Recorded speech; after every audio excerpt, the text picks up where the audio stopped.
You know that feeling when you're lying in bed at night, tossing and turning, wondering if you're doing enough for God? That constant battle in your mind asking, am I living right? Am I doing this whole Christian thing correctly? Well, what if I told you that you're making it way harder than it needs to be? And I feel like that's how we all are. Me especially, I always tend to make things harder than they need to be. My dad always used to tell me work smarter, not harder. I think that works in our relationship with God as well, as in we need to understand what it truly means to live in a true relationship with God rather than what the religions of the world tell us.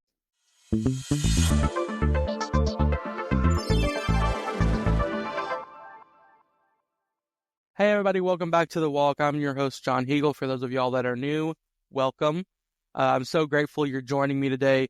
Before we dive in, let's take a deep breath and just breathe, because today's message is straight from my heart to yours, and it's based off my book I released this past year, Don't Overthink It. We're going to talk about something that changes everything: living a godly life and why it matters more than you know. So in my book, this is considered the introduction. This is the first chapter. If y'all would like to get it so y'all can follow along, because we're going to be doing a few episodes on this. If y'all want to get it and follow along, it's on Amazon. Again, it's called Don't Overthink It. So let's start with God's word, Psalms 94, verse 19 from the Amplified Bible, which says, "When my anxious thoughts multiply within me, your comforts delight my soul." Let that sink in for a moment. I want you to picture something with me. Imagine you're trying to drive a car while constantly second-guessing every single turn, every brake, every acceleration that you might have. That's exactly what many of us do in our spiritual lives. We overthink every decision, wondering if it's godly enough, if this is how a true Christian should act. Here's the truth, and I break this down in my book. Living a godly life isn't about perfection. It's about progression. It's not about rules. It's about relationship, specifically your relationship with God, your personal relationship with God.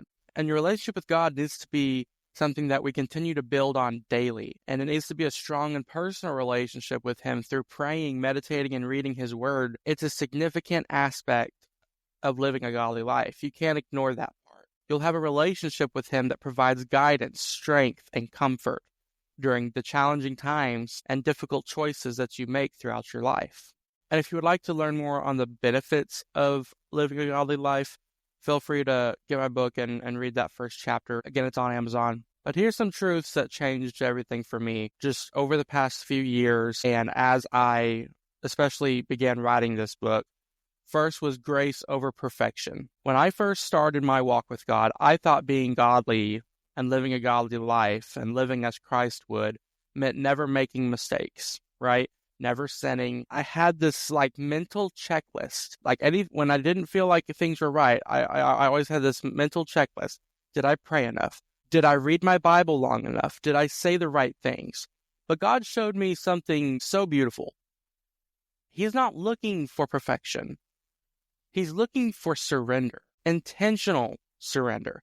This is where it gets practical. Living a godly life means making conscious choices every single day.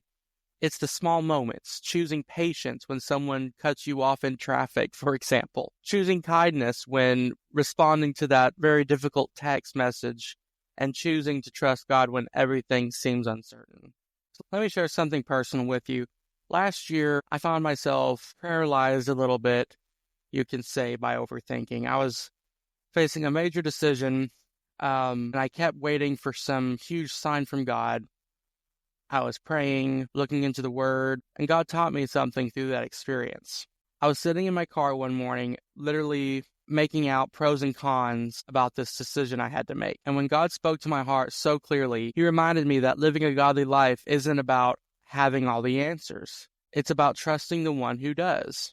And our Heavenly Father knows all the answers. He knows the outcomes. And the truth is, I was making it way too complicated. I mean, let's be honest. I was so confused on making the right decision for me and my family. And I got so caught up in the worry of making the right decision that I forgot about simply being in a relationship with God. And and I forgot about that for a while. I wasn't focused on that. And that's just one example, of course, but there's multiple other reasons and stories that I could get into, but that's one of the reasons that I went ahead and wrote the book, Don't Overthink It, to help others and to help people break free from this cycle. So how do we apply this? Here's what it looks like practically. You start your day with surrender, first and foremost, because God woke you up today. There's a reason you're alive today. There's a reason you're breathing today. So replace your overthinking with over-trusting God. When faced with decisions throughout your day, ask yourself, what would honor God instead of what's the perfect choice? Here's what I want you to take away today. Living a godly life isn't about being perfect, okay? It's about being present. It's about being present with God. It's about trading our overthinking for His peace and having our anxiety transformed for His assurance. So in the comments, what area of your life are you overcomplicating right now? Where do you need to stop overthinking and start trusting? If this message spoke to you today, I want you to do two things. First, share this episode with someone who needs to hear it. Second, grab a copy of Don't Overthink It on Amazon. I dive so much deeper into these principles here, and there's a whole lot more. We go into the introduction of living a godly life, that, we talk about the definition of it, why it's essential, and the benefits of it. We go over building a strong relationship with God. There's a whole chapter based off that.